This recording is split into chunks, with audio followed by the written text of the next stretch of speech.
This should be played at high volume, preferably in a residential area. It's the Dirty Laundry Game-Worn Hockey Podcast. We're old school, right? We wash our own dirty laundry. The name on the front is a hell of a lot more important than the one on the back. I refuse to be judged by a grown man wearing a hockey jersey. Game on! Game on!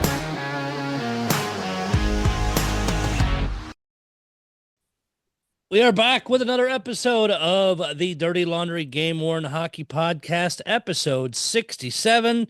We had a blast with the Halloween episode, especially every one of us calling each other Mitch, and of course you had Paul as the cow, which was amazing.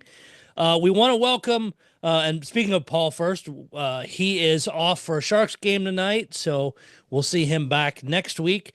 Want to welcome Neil Adamson to the podcast this evening. Neil is one of the assistant equipment managers for the Cincinnati Cyclones in the East Coast Hockey League, also a game-worn collector.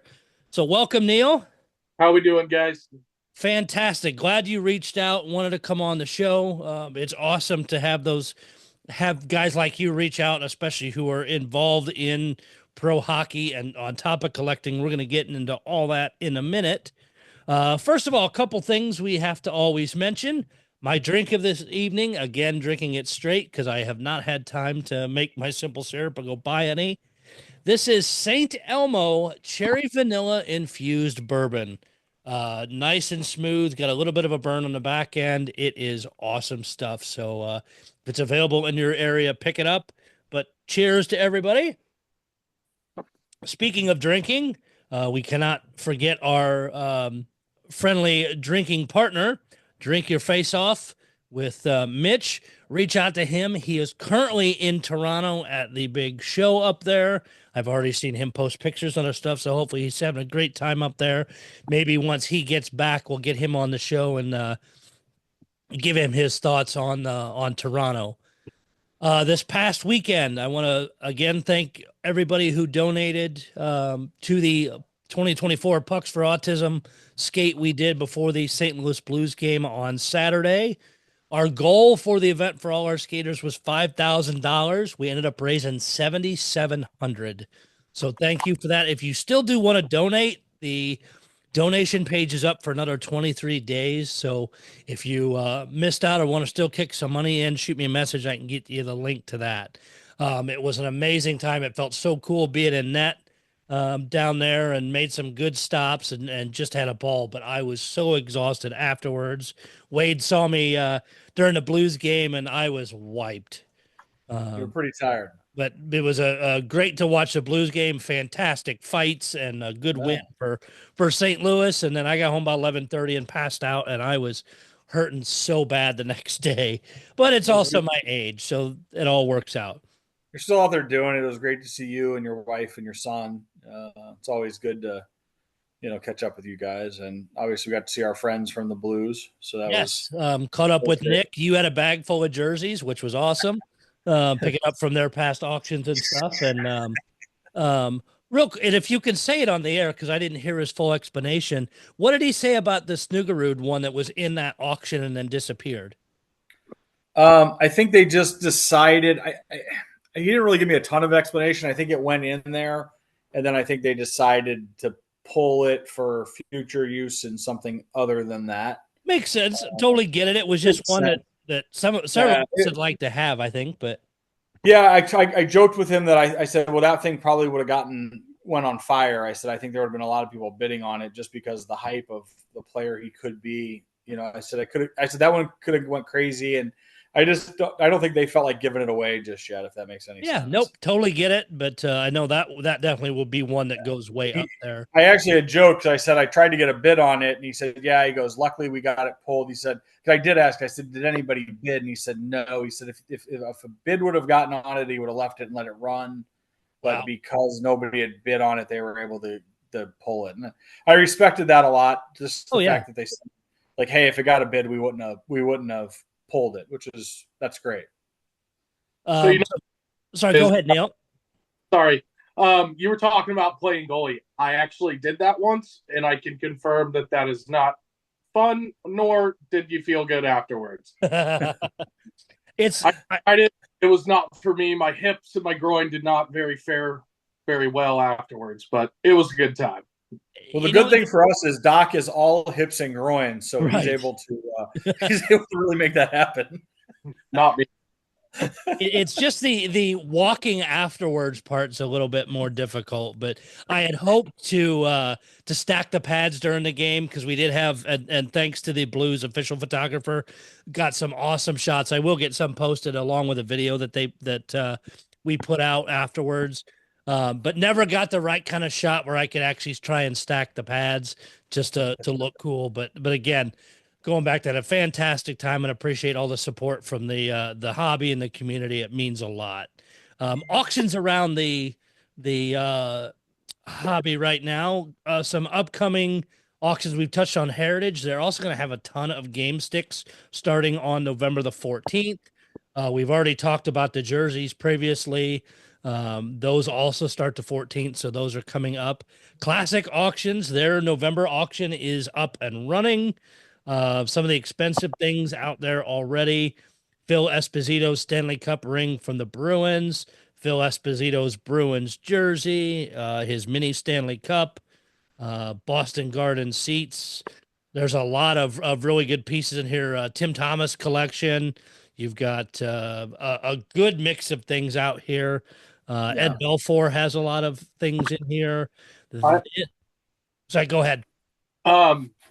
Looking on eBay in the past couple days, there's also been, you said Tim Thomas, there was about 2 to 3 jerseys I saw posted up in the past couple days of Tim Thomas for the Bruins. Yeah, those did just pop up on eBay. You are correct. Yep, but they're a little pricey at $6,000 a piece. Wow. Yeah, I don't know if you could touch one. I mean, I don't know the Tim Thomas market, but I would have to fathom that that's probably not too far off from what it would cost to get into it. Yeah, I'd probably see. You rarely see any of his stuff. No, yeah, he's definitely a tough one. Crazy. The one thing I did notice, the one thing I love is there's a bunch of Hartford jerseys in the in Classic. Not that I collect them, but I do love them. So I thought that was beautiful. Pretty cool. Yeah, they had I think it's 3 or 4 different Hartford jerseys and some pretty good player names too. So I thought that was pretty cool. Just to kind of throw that out there, I like those, but. There's a good mix of a lot of things, vintage and modern both. Check it out. 26 days to go. But there's a Messier 95-96 Rangers, the 500th goal game jersey, currently at $27,800. So, I mean, it's not that much. Penny, but light ticket price. Yes. Going over the Migrate side of things, we're talking about this off the air, and of course you're listening this on Friday. It's too late. The East Coast Hockey League PHPA Captains Club jerseys auction ended Thursday night. Some good and interesting prices in there. Seattle Kraken equipment auction that ends on the 21st, and the goalie shutout auction ends on November the 26th. NHL auctions has some different things. This closes on November the 10th. It's it's 24-25 Sabres team sign Hockey Fights Cancer jersey, and it is a Fanatics jersey. I will say, looking at this, the design and the purple in the jersey, that light kind of fuchsia, the way they did it, and it's almost reminds me of tie-dye, is gorgeous. It's done with the logo and stuff too. It is fantastic. Like I said, closes November 10th, currently at $875. You've got some team signed sticks. You've got the Hall of Fame jerseys up for auction. They are going and November the 12th, so just a handful of days left on those. There's also some, find the other ones in here. 24-25 Edmonton Oilers Royal Blue Hall of Fame induction night jerseys. They go till November the 18th. So you've got a mix of those out there as well. Looks like pretty well everybody has a really cool Oilers Hall of Fame patch on the shoulder. Of course, these will all be Fanatics as well. They are disclosing some that are just warm-up worn if guys didn't officially play. things like that. The prices so far, some of them don't even have any bids, and they opened yesterday, but again, closing the 18th. That's a mix of all that. One other interesting thing that popped up today I saw shared is the Vegas Golden Knights Authentics. Of course, the website, you're buying game-worn jerseys and equipment stuff from the Vegas Golden Knights. They now started a public Facebook group run by the Vegas Golden Knights Authentics team. I'll read this piece. This came out 6 hours ago. Welcome to the Vegas Golden Knights Authentics Facebook group. In the group, we'll post products that we have available for sale. If there's a piece of Golden Knights history you're interested in, please email authentics@vegasgoldenknights.com. No request to be fulfilled here in the comments, but rather through email. Page is meant for the sole purpose of posting and sharing the products we have to offer. If you're a local Golden Knights fan, stop by Arsenal, blah, blah, blah. Check out our stuff. There are no refunds exchanged. Says, with that said, we do have a preseason jersey set from 21-22 season. We have jerseys available both white and gray. Game-worn jerseys are 500 from the set. Game issues being 300. Please reach out at the email above if any of this set would be interested to you. This is a very interesting angle. Yeah. That they as the Golden Knights Authentics group started a Facebook page to share info. And I think that's to get the hobby and wider group of hobbies seeing it more, because that's how I saw it shared earlier. But it's just I would say shocking, but not something we've seen any other team do. I'd be curious if any other team will follow suit on this. Now, another thing I'm thinking about is if they do it over the Facebook group, who's running that? Is it their Authentics people? Is it the media people? Is it going to be, It sounds like it's the store directly. I'm trying to see if it tells me who actually owns it, but it's just Vegas Golden Knights is the admin. So it's probably their media person plus the store people. That might be a little tricky if you have some specific questions on some sweaters or something. I mean, hopefully it's all good, but you never know on that kind of stuff. Yeah, but I'd be curious to see if any other teams follow suit in that, because unless you're signed up or, again, listening to the podcast or following in some of the Facebook groups, you may or may not know Vegas sells their stuff or Boston sells their stuff. But a lot of people in general are active on Facebook, and you figure Vegas is sharing this stuff on their main page. So I wonder if you'll draw a lot more people in to the hobby, or at least buying Vegas game-worn stuff by doing this. It's a unique entry. It's a unique entry into the stuff compared to what a lot of other teams are doing. And, it'll be interesting to see how it works for them. But, their prices are, it's going to be interesting to see how they price stuff and how they share stuff. And, Nothing beats that first-year Vegas prices off of my grade. When we first saw those, I was blown away. Yeah. And now you see this. First year stuff's always kind of a challenge because everybody wants it, and then trying to figure out how you're going to get it distributed. It's definitely going to be interesting to see what happens with the Utah stuff this year, because I don't think anybody's announced how they're doing anything with their stuff yet. No, and I know that since they when they were in Arizona, they always did like somebody bought their set and then bought all the gear. Between the hockey shops in Arizona buying a lot of the sticks and the gear, and then a couple parties that I know of that buy all the sweaters. Yeah, Detroit Hockey Company used to get them, and then there's been some side, It's going to be interesting to see where all this, like what they do with it in this new venture out there in Utah. So. And I actually tried today to figure out who the contact was, and even on the Utah Hockey Club Facebook webpage, there's no info on anybody other than the coaches. Like none of those kind of people. Front office. Teams have it listed, like their front office stuff. Utah has none of that, because I was going to try and find a reach out and just ask, and I can't track down who I need to reach out to. Huh. Interesting.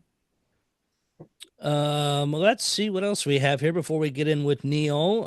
Hey, one quick thing I'm going to throw out there is Paul texted our group thing, and he got some pictures of some tagging from the Sharks gamers, and it does continue to work with the code that we mentioned last week. So the 0355s right now look like the game ones that are being distributed by the team versus the 080As that are in the team shops. And what's really funny in that picture too, and if I had seen it sooner, I'd have downloaded it so we could show it in the pod here, is the Born On tag has been washed out of this one. So we know it's been worn and washed. Yeah, absolutely. So thanks to Paul, even though Paul's not here with us today, he was still able to be part of the show. Yes, and they're tagging. When Paul mentioned that last week of the double tagging, the second one we can see, he sent another picture. The tag is the barcode, and at top of it says sharksproshop.com, and then has the scannable barcode that it sounds like that's what they're using for tracking and hopefully the stats and stuff as well. Yeah, looks good. So thanks, Paul. We just with other stuff going on tonight, and with our awesome guest here, I didn't want to spend a lot of time on it, but we'll touch on it more next week as the PWHA released their home and away jerseys and stuff. I like all of them. I think they're very sharp. The colors look cool. Very exciting going forward. So I liked all the colored jerseys more than I did the white ones. Like you said, let's get into it next week. But just right off the bat, I mean, they were definitely the Ottawa one is the one that I think took the cake for me, followed closely by the Montreal colored jersey. So yes, jerseys being done by Bauer. That was like one of the questions of who they were coming through, but Bauer is doing their jerseys. We'll do pictures and more of a breakdown on that next week. But we have Neil with us tonight. We introduced him at the top of the show. He is one of the assistant equipment managers for the Cincinnati Cyclones in the East Coast Hockey League and a game-worn collector. So welcome, Neil. Why don't you kind of start with your background a little bit? My background, how we doing, guys? First off, foremost. So my background, been playing hockey forever. You know, everybody's got the dream of going to the show. About 12, 13, decided, hey, I'm going to hang out at the rink every day, be a little rink rat, get a job at a hockey shop. And then one afternoon, I was coming home from school and got a phone call that said, hey, would you want to come down to the arena and help out, fill water bottles, do that kind of stuff? And about 7 years later, we're still doing it. So you're just filling more water bottles at a higher level now, right? Yeah. Yep. It was pretty. Since I've started, I've been with the Cyclones, so it's been ECHL the whole time. That's awesome. And refresh my memory because I thought it just changed for this year. Who's your NHL affiliate? So we're with the Leafs. So we've got the Leafs. We were with New York the previous years. And then we were with Buffalo for a little bit before that. Okay, yep. And New York just moved here to how much does that change? How much does that that change? Did that change anything operationally for you based on how they like or what they like? Or in that change, does things stay the same or are they different? So it depends on the team, really. Because like the Leafs, we've got a ton of contract guys with us. So that means a lot more stuff around the room, bags, extra gear, sweaters, stuff like that. But it just depends on how many guys you get. So some they don't, they're not really hands-on. Unlike the Leafs, they've been great. They've sent down development coaches. We get a ton of guys available. We got a young roster this year. Everybody's doing pretty good. So we're kicking pretty good. Good. So as a assistant equipment manager, what's your day-to-day role we'll start with a non-game day? So non-game day, I do have a full-time job outside of that, but if I'm off, pretty much it's all day, 7:30, 8 o'clock, you show up at the rink. We always do the night before, so we're ready to go for the day the night before. So some equipment guys, head guys, they like to do it day of. We always do it the night before. Our head guy, Chris Burke, best equipment manager in the ECHL, hands down, been there 20 years. He's great. He's been such a role model and inspiration for me. But we pretty much have it all set up, ready to go. We'll do some steel maybe before morning skate if guys have questions or want to get something dialed in. But other than that, we're pretty much set and ready to go through morning skate. Guys get off, do laundry, they go home.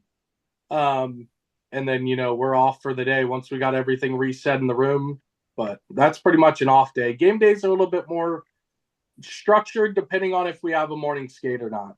But it's pretty much the same go around every day, just a couple variables, especially in the East Coast League. We have a lot of promotional jerseys, as everybody can see on MyGray. When we did I think it was DC jerseys, the one year there was 20 teams that had jerseys, and they were auctioning them off. So, and that's sorry, go ahead, Wade. No, that process with MyGray, do you guys find that to be pretty seamless? Because they're very professional in what they do. Oh, yeah. I don't handle most of the MyGray stuff, but what I have done and have seen, it's pretty much seamless. We wash the jerseys, box them up, they go. That's cool. I guess the other question when it comes to that is, with you guys doing so much specialty stuff, how do you guys make them available? Are they all through MyGray, or do you guys do in-house auctions? Do you guys? No. So the DC program, I believe, was just with MyGray, and they do the Captain's Club every year. Teams submit a jersey for that. As far as MyGray, we don't really work with them. I'm not sure if any ECHL teams do anymore. So your specialty jerseys, are you guys doing those through Dash, or do you guys do them in-house? So it'll be an online auction like Dash, or what's the other? There was Dash, and there's another one that GiveSmart is one of the ones that like the Blues use.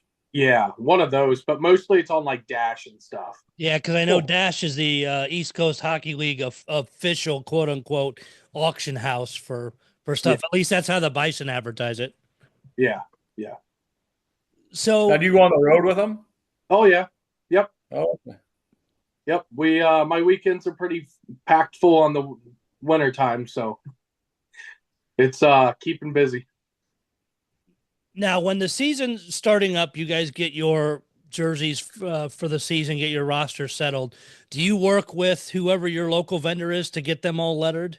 Yep. So AK, they do our jerseys. We send the seamstress a roster, a base roster of who we signed and who we think is going to make the team, and then also our call-ups and call-downs. So anybody that we could possibly get from Toronto, that way it's on hand, and that way we don't have to rush. But we do use a seamstress and get all the embroidery and all that stuff done. So do you guys, like your regular roster obviously gets fully like dress kitted up, like name, number on jerseys. On the other ones, do you just get nameplate, like name bars pre-set up, or do you number everybody's jersey, or do you leave blank ones so that you have call-ups and call-downs? So for the most part, with all the call-down guys from the AHL, those are already made and ready to go, unless a number confliction, and then we'll ask him up top, hey, what does he want besides this? But everything's pretty much preset. If we do get an emergency or someone that we get from another AHL team on loan, we will get a name bar sent in real quick. It's pretty quick. It's usually overnight unless there's a major issue or something. But very cool. We don't carry a ton, but we do carry a few spares. Wow. Like open numbers, basically. Yeah. But that's interesting how many you prepare and already are fully lettered, ready to go. I know the Blues do that with training camp and everything, and they letter so many jerseys, and then you see them get sold either during preseason or once the season gets going for guys sent back or whatever, and they will hang on to some. But I didn't know at the lower levels if you guys prep that many, but it sounds like you do. You got to think as well. That's the ECHL. It's not the NHL on the budget, so that's right. They're a little bit different. Those jerseys are expensive, so we don't have the trunk of extra jerseys like the NHL teams do. Who does your repairs? Are you the repair guy, or do you guys have somebody in house that's between all of us? We all do the repairs. Okay. We'll do a hot press or a stitch or both if it's bad enough. Okay. But yeah, we all do them. Now, do you guys find? Are you doing more of the hot press stuff? Because the Blues, I mean, any jersey that we've gotten from the Blues, with Wade and I both collecting those are so repairs only. They don't use the hot patch at all. Other teams, they seem to use that exclusively. Yeah, it really just depends on the repair it's needed. Because some of these, like in the ECHL, there's a lot more fights, scraps, guys grab It depends on the style of whoever. I mean, like with the Blues, they've never used the hot patches, whereas like I actually just tonight was with somebody and I was looking at a Florida jersey that was a Tarasenko Florida jersey from last year at the Cup run. Tons of repairs, and it was a lot of heat pressed in, hot pressed in stuff, which I thought was interesting. I guess it probably has a lot to do with the style of the equipment manager and what they like to do and their background and history. Yep. I mean, so it's just really that, and it also, like I said, depends on the repair, because those NHL jerseys are a lot different from what we have. So the material is different, it stretches different, and it reacts a little bit differently, especially because in the ECHL, there's no standards to the boards and things, but you just don't know. Yeah, for sure. Very cool. Sure, and that's one thing I couldn't get used to being at a Bison game a couple weeks ago is with the AK. I thought it was interesting that both it has just below the neck it has the AK logo, and on the back of the neck it has the AK logo. Yep. Get it for advertising, but it's just weird seeing it in two spots when I'm used to seeing it just on the center of the neck for the NHL. Yeah.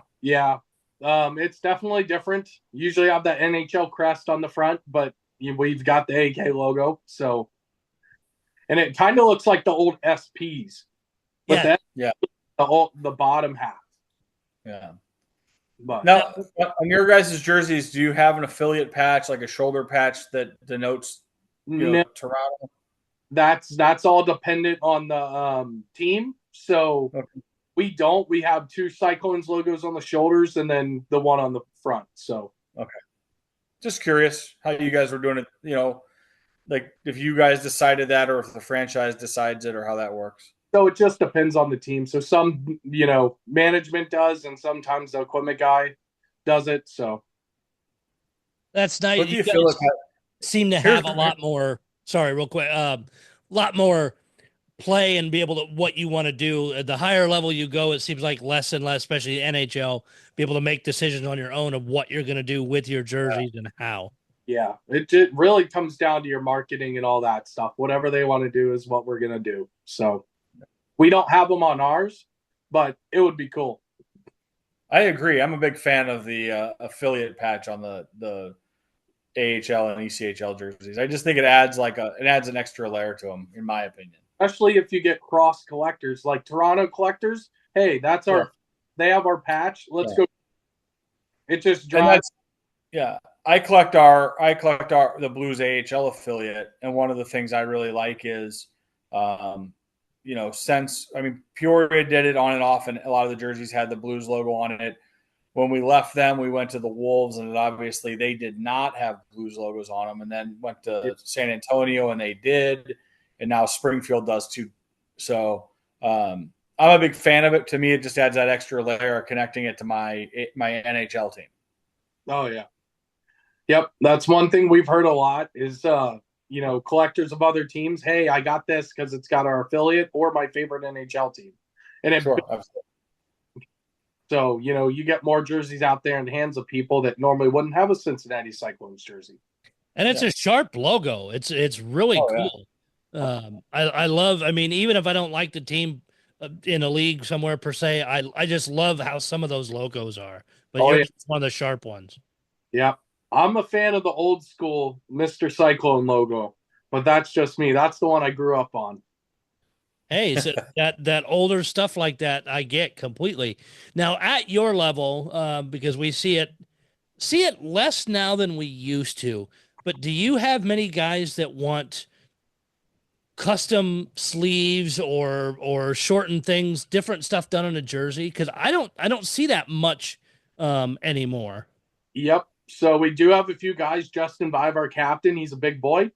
He likes his sleeves a little shrunk, so a little tighter.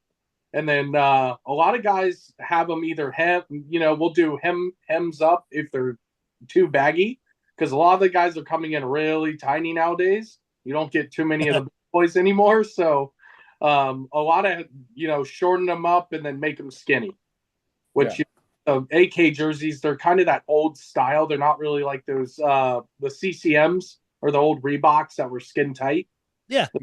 Or flappy on the back. So guys don't really like that. They like it tightened up a little bit. Very cool. Craziest repair you've had to do?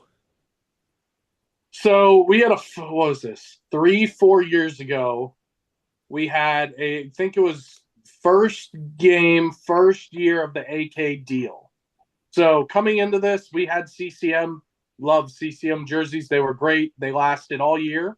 That's when we were doing one set a year. You get crazy wear. It's great. First game of the season, home opener, Justin Vive comes out, has a big fight. He comes to the bench. We're looking over. We're like, you're supposed to be in the box. His jersey from his neck down to the top of the crest, completely in half. We're like, uh-oh. So go back there, sew it up real quick. It's got probably a 15-inch sew job right down the front.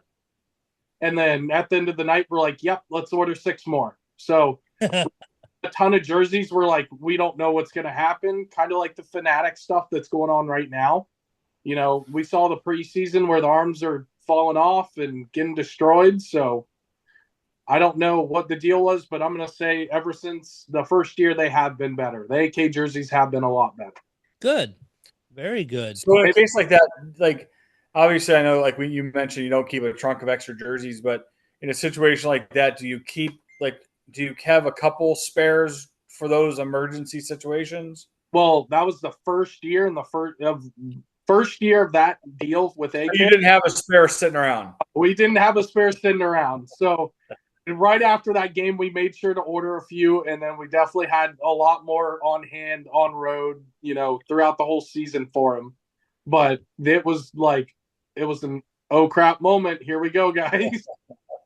But you guys have the kits and stuff on the bench or in the locker room to sew that up quick and get it back out there. We took it back to the room and got on our big sewing machine and went to town on it. But it was open pretty good. So next question is, did he continue to wear that jersey that season, or did that jersey come out of the rotation at that point? It came out after, I think. It may have got a couple more games on it, but as soon as we got the other ones, it was out. Okay. I bet whatever fan got that loved that one, because those big tears and repairs like that are just awesome to get. Yeah, that one didn't make it out. that it's tucked away somewhere. Hey, I don't blame you for that either. Favorite regardless of team, favorite East Coast Hockey League looking jersey? Oh, all time or current? Either. Okay, so I'm going to say the logo we had before the C, the Mr. Cyclone logo, that's going to be my favorite for somewhat current. And then what was the one I picked up? Johnstown Chiefs, probably. That's a good one. And then Pittsburgh Penguins fan. So I'm going to say Wheeling Nailers too. I like Billy over there in Wheeling's got some nice jerseys. And I know here, because we'd actually talked about meeting up, but unfortunately I'll be in Orlando while you're up here in Bloomington. What do you think of their logo with starting this year? I like it. I like their jerseys. They're fresh. It's, those colorful colors are coming in, man. We've had years and years. I'm a younger guy in the league, so it's, you got the older guys that like their traditional stuff, but I like the bright color Savannah. That's one of my favorite jerseys. Oh, yes. The bright blue and red, I like them a lot. It reminds me what I said it looked like an old Panthers kind of back in the day. Yeah. Kind of like that. Those bright blue, I like that a lot. So I'm gonna throw I'm gonna throw a couple I like ECHL wise, because we were looking at the captains ones last week, and I was looking at them tonight. The Iowa Heartlanders with the it looks like almost like a big is it a flower? It's pretty cool. Yep. I've always been a fan of the Norfolk Admirals jerseys. I think those are really neat looking. And then obviously the Toledo Walleyes is another one I've always really enjoyed. So you don't like those guys. Just throwing those. Well, I know, but just jersey wise, I'm throwing it out there. I'm fanboying it, and with the Blues affiliate, that gray and green of the Everglades, I'm looking forward to adding one of those to my collection, hopefully this year. Yeah, we were talking about pre-show. Those are kind of hard. I don't see many. I see older ones, but newer ones, I barely see any of them. Yeah. probably going to be, I've been known in the past to make phone calls to our affiliates to try to get jerseys. So as Doc will tell you, I'm not afraid to work the phone. No, definitely not. I will say a couple of the ones I like are the Tahoe Night Monsters. I have not seen that yet. Let me pull that up. That I love how that's done, and I'm looking it up now too. Yeah, you mentioned it earlier, and I agree with you. The Savannah Ghost Pirates. I love that. Looks awesome. Oh, the Night Monsters is pretty cool. I like the colors. Who is their NHL affiliate? Seattle? No, Vegas. Oh, Vegas. They're all tied because they're all close together. Ah, that's right. Yeah, those are pretty sharp. Yeah. Those are pretty slick. And one more question, because I guess it kind of ties into the game worn side as well. But another question for you on East Coast Hockey League jerseys, and it doesn't even have to be your team. Favorite theme jersey you've seen in the East Coast Hockey League? They do a ton of them for different things, and some of the ones I've seen out there are just awesome how they're done. I know a lot are sublimated and things, but what's one of your favorites you've seen? My favorite one I'm still looking for, if anybody has one, is a Cincinnati Cyclones Boba Fett jersey. Oh, that's pretty awesome. I've been looking for one of those. They go for insane money when people sell them. I've only seen one posted up, and it was gone in like a couple minutes. But how did you not get one? How were those like auctioned in house, or? I wasn't with the team when they did them. Really? Unfortunate. Yeah, way before me. So the Boba Fett jerseys is one that I really wish I would have got. Yeah. But as far as the auctions and stuff, we don't hold anything. We don't do any of that stuff. It all goes to the fans. They deserve it. Yeah. I just didn't want to bid on one, but I was probably like 15 at the time, 16. So, not very deep pockets at that point, oh, probably. Not at that time, no. And I will say some of the teams that have done this different Star Wars ones, some have been top notch. The Stormtrooper designs with the matching socks or the Boba Fett's, things like that. But then you see some others where it has like a whole fight scene on it. I'm like, I'm a big Star Wars guy. I'm like, I can't get into those. I want it to look like a uniform or a character. I think I've seen Chewbacca ones that were pretty good also. Yeah. Here, let me see if I can pull this up. So, and this is part of this is the timing. Did you become a getting this job with the Cyclones? Was that first, or were you a game worn collector first? So my buddy Dean, he was going to come on tonight. He missed it. He's with his daughter right now. Hey, family's always most important. Totally get it. We'll get him on with you again soon. So he got me into it. I was working at the hockey shop. He refs men's league. I was reffing men's league at the time. And he's like, yeah, man, do you do game worn jerseys or some? We were talking about like hockey cards or something. And I'm like, no, what's that? And then he was like showing me all his jerseys. I'm like, that's super cool. And he was showing me all the set tags. He'd bring in jerseys. And then again, I was like, 14, 15, 16 time. I'm like, this is awesome. So he got me into collecting. So at that time, I was like, oh, that's really cool. So you go on eBay, you search up your game worn jerseys, and it all started from there. But it's been quite a road now. What is your besides, I'm assuming a little bit of the Cyclones, what's your collecting focus? So the 2012 draft, I was playing high school hockey at that point. 2012 draft was a big deal to me and all my buddies. Nail Yakupov, Alex Galchenyuk, that situation. But those two guys I have pretty much been all I've really collected. And then my focus on collecting is guys that I've had through the team or I know personally. Either they give me jerseys or what, I'll find a jersey. I'll be like, hey, I got your jersey. They'll be like, oh, that's awesome. I haven't seen this thing in forever.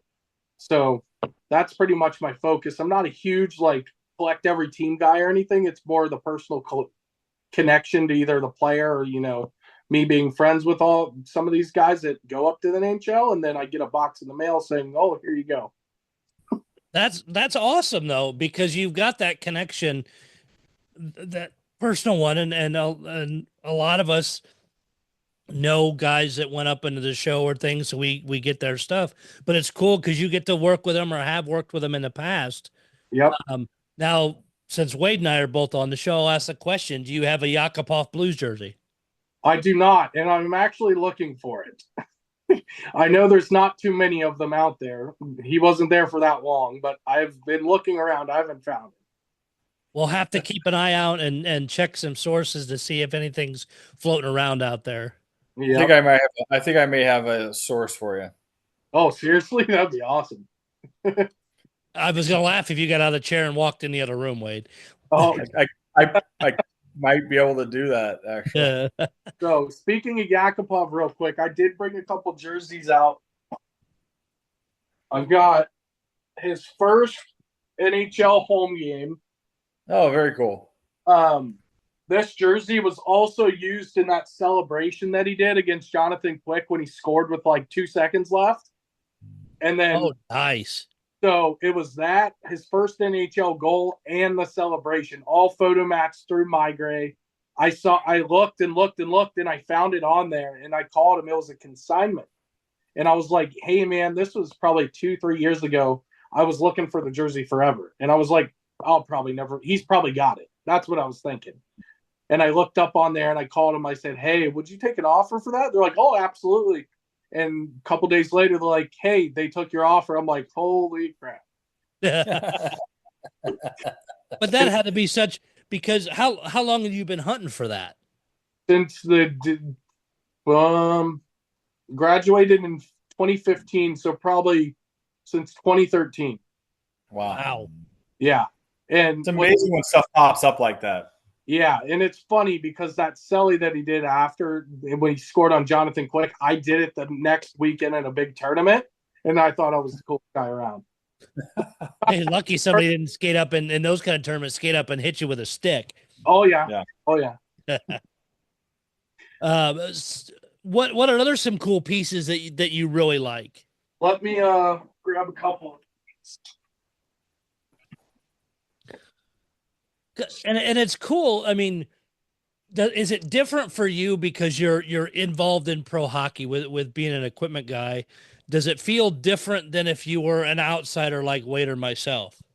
Yes. So my first couple of years, I filled the water bottles, did the, small stuff, and I still do that stuff, but you've got to learn. I was told, you can't be this is work. You treat it as work. You're not a fan. You can be a fan of your NHL teams and stuff, but you can't come to work and, be one of the guys. You're here to work. And that's completely clear. And, as a young kid, you're like, oh, this is so cool, but after a while, you're just one of the guys on the staff. Mm-hmm. I mean, it's pretty cut and dry. So it's that big jump from, being a kid to an adult, but we all go through it. Some later than others, some earlier than others, but I'm still waiting. One of these days I'm going to hit that jump. It was just lucky for me. I got in early. So it's been a good ride, but here's another jersey. Jesse Schultz, one of my good buddies. So this jersey was a trade, and I actually listened to your podcast. You get jerseys for Mike McKenna. Yep. I was told. So Jesse Schultz had about 2 games with the Vancouver Canucks. 2 games. That was it. I think it was 1 NHL game and 1 preseason or something like that. Older guy. He was great. One of my favorite players I've ever had. And we've had a lot of guys.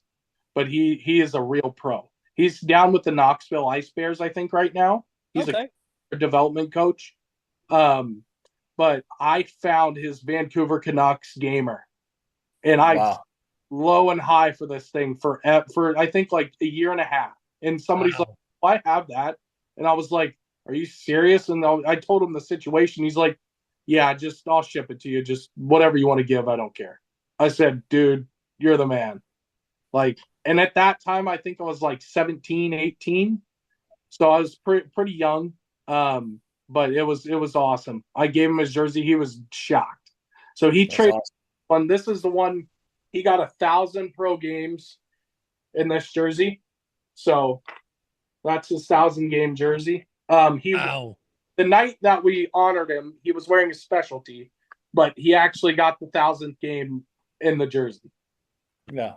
That's Very super cool. And again, and we've talked about in other podcasts between Wade, myself, and others, is a guy may wear a jersey only in preseason, never see a regular season NHL game. Doesn't mean he didn't like being up there and may still want that jersey. And you hear so often those preseason ones getting stripped or things like that.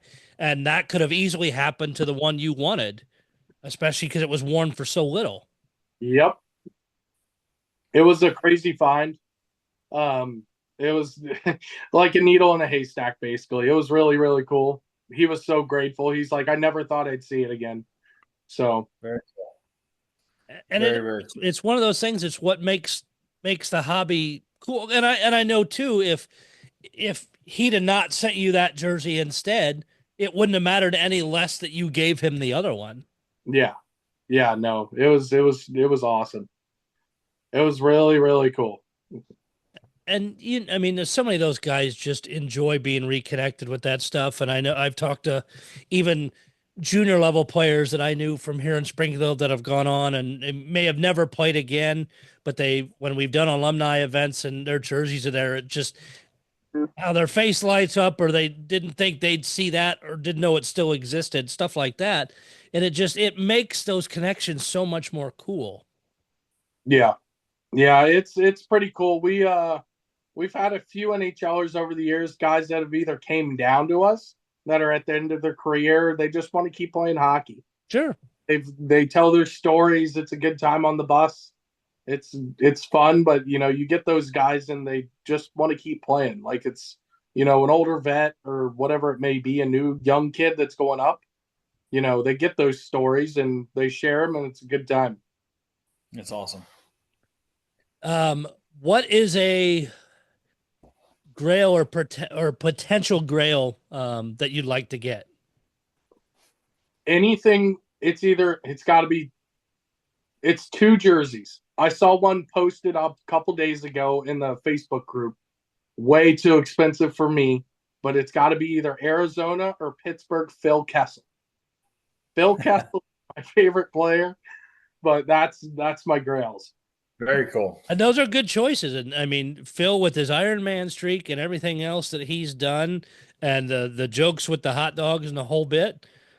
Yeah, I kind of look around and stuff like that too, but I sure as hell can't play like him. I know. And just the longevity in the league and how he's played, I wish somebody would still pick him up this year. I wish he's a forever NHL character guy. Like he's a guy that's going to go down as one of those guys. He defies science. It defies science. Oh man, that's great. Any other crazy stories from the East Coast, things you've seen happen or you've had to take care of with jerseys or equipment? Jerseys or equipment.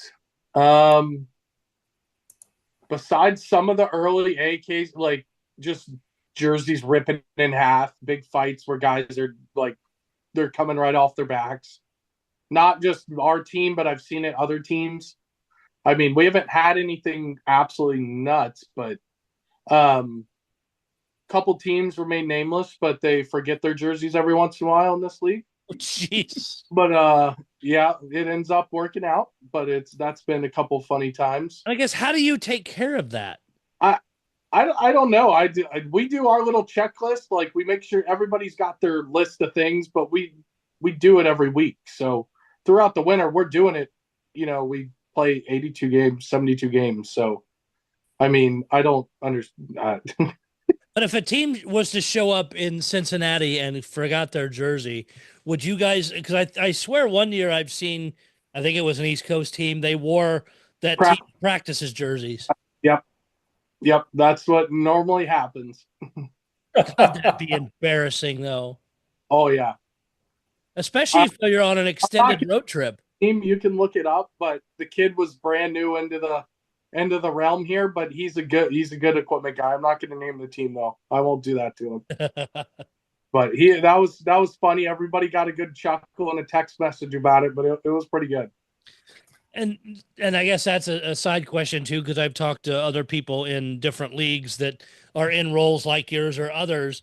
You guys have a chat going between equipment guys on different teams?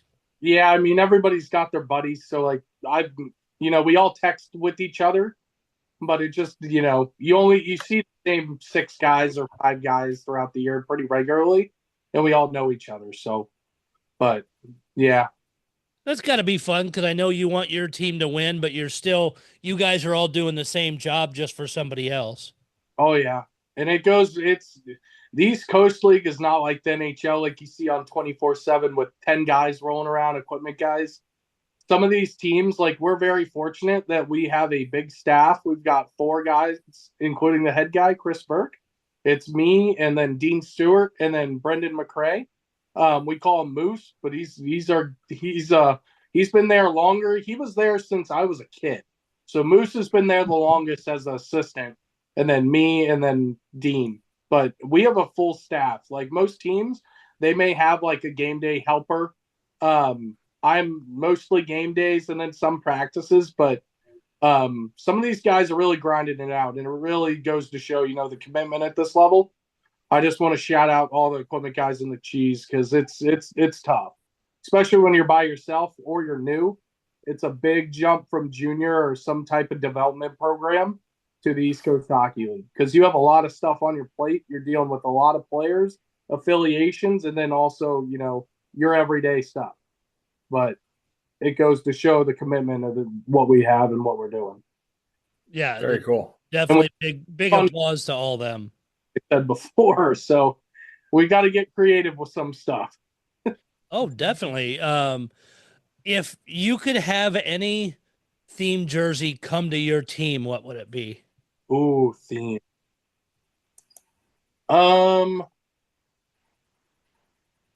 Like any design? Yes. Any design. Probably really niche, really weird. Like I said, I'm a Star Wars guy, but it's got to be a 501st Legion clone trooper jersey. Oh, yeah. Very, very weird and niche, but that's what I got. I'm a big Star Wars guy. So we've done the clone troopers, we've done all that, but the 501st guys, they have like blue on them too. I think that'd be pretty sweet. Yeah, and the way you guys, the East Coast League and the AHL seem to do those Star Wars nights are insane. Puts Oh, the yeah. AHL to shame when you see the photos because of being able to wear those specialty jerseys and do some of that stuff. It's so cool at those levels to see more. I know the NHL does a lot of fan interaction and things, but to have those specialty jerseys and do different things. And I guess that's kind of a side question is with the number of specialty jerseys you guys do at your league level, is it kind of pain in the butt to get all those set up as they come in for the season? So our like marketing department, I guess, takes care of that. We just rosters to the companies, and then they show up in boxes. Awesome. And then if we need, we get a pack of name bars. So we'll coming closer to the date, we'll update the roster if we made any changes, and then they'll ship the name bars. We'll take them off, put them back on, whatever changes we need to do. But another cool thing with the ECHL is we do the socks a lot too. With mostly every single jersey, we'll have a separate set of socks too. A lot of the NHL I've seen, they don't really do the socks too often unless it's like a really, one-off. But it just I think it makes the uniform a little bit cooler. Oh yeah, and I don't remember I don't think it was an East Coast team. It may have been, but somebody did one. The theming was so good they even did the pant covers. Yep. Top to bottom, it just looked gorgeous. That was us. So we did Patrick. So the Indy Fuel and the Cincinnati Cyclones, I think it was 2-3 years ago, we did Patrick and SpongeBob. Yes, thank you. We did Patrick and SpongeBob, and we had the tan pant covers for Patrick, and SpongeBob had. And then that is awesome. Well, that's great. Some of them, like the gauntlet from Avengers or something. I'm not a big. Oh yeah, the gloves. Those were a hot commodity. Gauntlet gloves, and those things have gone crazy expensive when I see them. But yeah, because Warrior did that. Yep. And Anybody that when there were extras that showed up online and things, people went just nuts. Oh But yeah. they're gorgeous. I'd never Oh, wear them. I just mount them. you see them in the beer leagues, you're like, what are you doing? You paid $1,000 for those things, and you're Right. Yeah, some of that is just crazy. So again, not to get you in trouble because you are affiliated with Toronto, but if you could work for any NHL team and be at that level, who would you want to work for? Ooh, NHL.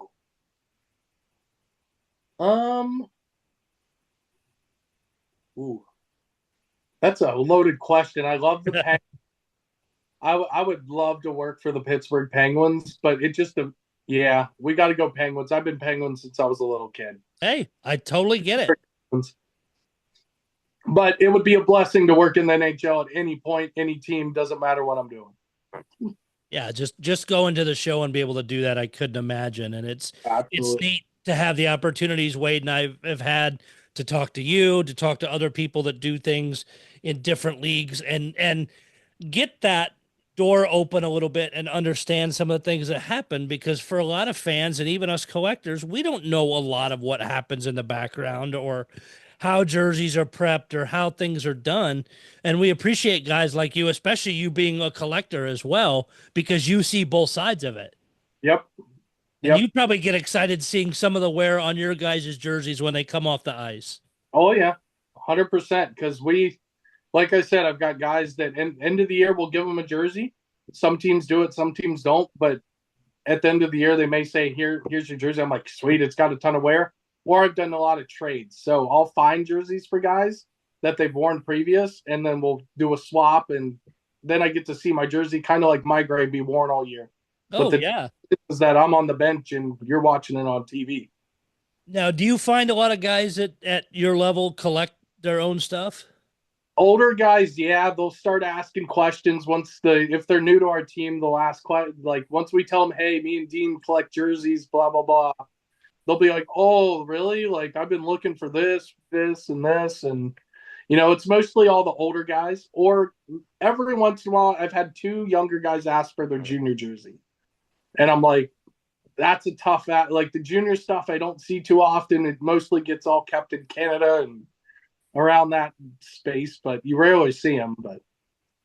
But still, you're kind of the broker for that. Is you can work with the players to find their stuff and get stuff you want. That's awesome because it's a benefit from both sides.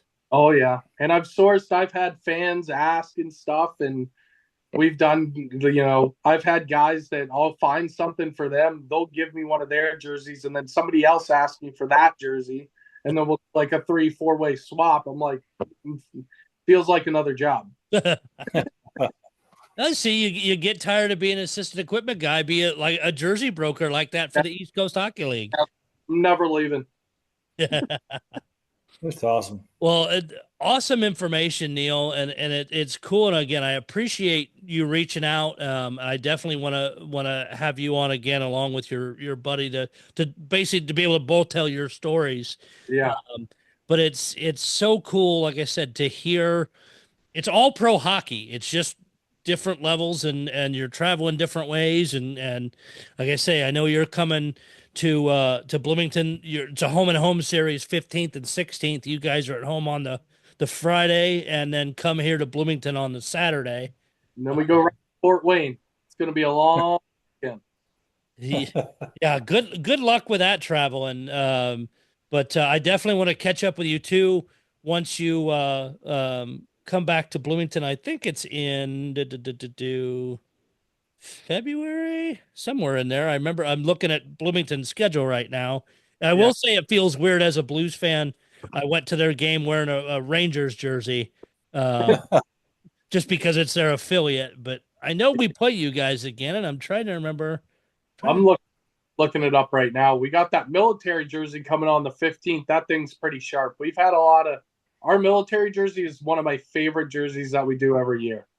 Goes to a good cause. They're always stitched, which is nice. Some of the ECHL, you get the jersey and it's a sub-lamited. I get it, but, the stitched jerseys are the ones that I really, really like. Yep. Looks like we play you next after this one, Friday, January the 3rd. Yep. So I definitely want to get in touch with you when you come up, since it's only a nice 40-minute drive from my house up to Bloomington's rink. Absolutely. We also come in February 15th too. Oh, nice. Well, yeah, we'll sort that out, but we definitely want to have you on again too, and hear more stories and collecting stuff and all that. It's awesome to have an insider, for lack of a better word, but also somebody that understands the hobby side and that. Any final thoughts before we get out of here? Not really. I'm just glad you guys are doing this. As a young collector, man, like I had a couple jerseys I started off with just collecting anything I could get my hands on. And then, my focus shifted a little bit. And, it's just great that people are getting into it. Since the big COVID thing, everybody's collecting stuff. And I'm just happy the hobby's grown and stayed healthy, because it was in a bad place for a while when I started collecting. There wasn't much going on as far as reference material like this. And that's why I reached out, because, more people that listen to this podcast and they're going to get into the hobby, be like, oh, this is super cool and relatable to their favorite team. So anything we can do to grow the hobby, I'm all for it. No, and those are awesome thoughts, and we appreciate a lot. That's one of the reasons we do this, is the education to, I mean, even if we can educate even the older collectors on something they weren't aware of, and bringing in the young people that may have just bought a jersey last week or got it from an auction from your team or whatever it is, and then discover things like this. And hopefully even long after we're all gone, all this stuff will exist on YouTube. And like you said, as a reference piece of reference material for, here's what the teams in 2024 were doing with repairs or set tags or this thing. And you're right, just another reference for the future, because websites come and go. I don't think YouTube's going anywhere anytime soon, or Spotify or things like that. Definitely not going anywhere. So it's nice to have some of this information in places that is less likely to disappear soon, be it 20 years, 30 years, whatever. But we forget that this documentation exists for this particular jersey. Oh, wait, they talked about it here, and that'll help me research that, because all of us have found photo matches or jersey information in some of the most oddball places, and I'm hoping this will be another one of them. Yep, absolutely. Photo match is huge. Love photo match. Unfortunately, a lot of teams in our league don't have, guys that post up photos, or you may get a fan photo, but we have a great guy in Cincinnati, Tony Bailey Photography. I'm going to shout him out.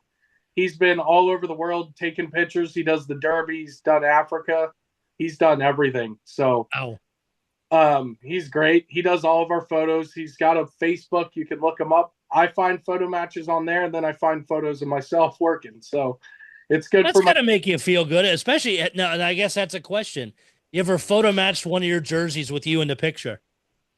Oh, I thought about that, but that's a good thing. I should, I'm gonna go back and look, but I didn't even think about it. So watch now. You'll be up till like 2 a.m. trying to find pictures you photo matched with you in it. Yep. So I'll apologize now if you don't get much sleep tonight. I don't get much sleep anyways. I'm coming back home on a 2-day trip here. We don't get much sleep in this business, but it's okay because we love it. Exactly. Wade, you got any final thoughts?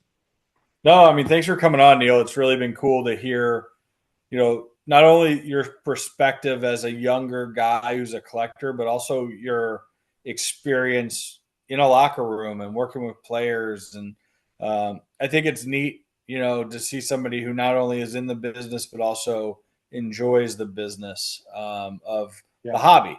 So, glad to have you aboard, and thanks for making the time tonight to come on and join us. And look forward to continuing to watch the Cyclones and watch what you guys are doing. I did a deep dive, and I discovered I really want a Cincinnati Hippos t-shirt. Oh, yeah. Between that and then the scoops that we did, I've never seen these go that expensive. No, the Hippos. I'll show it to you after the show. But if you guys do that again, I might have to get my first Cincinnati jersey. Crazy. Yeah, I don't know. We do we've done the zoo, we've done the Grater's ice cream, we've done Skyline, all like the Yeah. Cincinnati things we've done. It's fun. I don't know what we've got this year actually. Let me flip through. I don't know if we're doing one this year. I'll get back with you on that. We'll save that for the next show. I'm gonna try to get up with Doc to see a game, and try to maybe get up to see a game against you guys so we can heckle you in the crowd. Oh, 100%. Bring it. Let's do it. Get as close. Players start throwing sticks over at us or stuff, trying to come over the glass. I'll grab the water bottles and start dumping them on. We'll deserve it. So, but again, Neil, thank you so much for your time and reaching out. We appreciate. And again, anybody else who, if you're doing stuff like Neil, if you're just a collector, whatever it is, reach out and say, hey, I'd love to be on. I've got another person I'm trying to fit in who was at recently. Boston had kind of a private sale. I didn't even hear much about it in the hobby, but he had reached out and said he went to it. I'm trying to get him on date soon. We have some other shows coming up with some Detroit collectors. So even 2 weeks from today, I'll be in Orlando. There will still be a show that drops, so we're not even going to miss a week. We're timing all this out right. So we've had people, we talked about it during the St. Louis Expo, had somebody very sad that the Friday before the Expo, we didn't drop a show because he listened to it in the morning on the way to work and there wasn't one. He said he was heartbroken it wasn't there. So we are always going to try our best to have a show every week, even if it just has to be one of us because availability or whatnot. But we will make this work. Again, Neil, thank you for all your time. Hopefully you can get some rest before the next road trip coming up here, but you are welcome back anytime. Perfect. I love to hear it. I love to talk game worn jerseys and game worn equipment. So that's one of my passions. And my buddy Dean, will get him on. He has had a crazy collection over the years, so I would love to hear him talk about it. Yeah, Awesome. I know you were excited when we were chatting, setting all this up. Yeah, I would love to have him and hear that. And you were mentioning some before we started recording, so that sounds like it will be a blast to have a great conversation. But again, safe travels as you go around the league this season, and we will talk to you again soon. Again, for everybody else, make sure you like, subscribe, follow, rate, whatever place you're listening to. We are moving along with the listens, and every day I see more likes on follows on YouTube or Spotify or wherever. But again, we thank you. We love doing this. It's a lot of fun, and we just appreciate the comments and the support. And we'll see you back next week.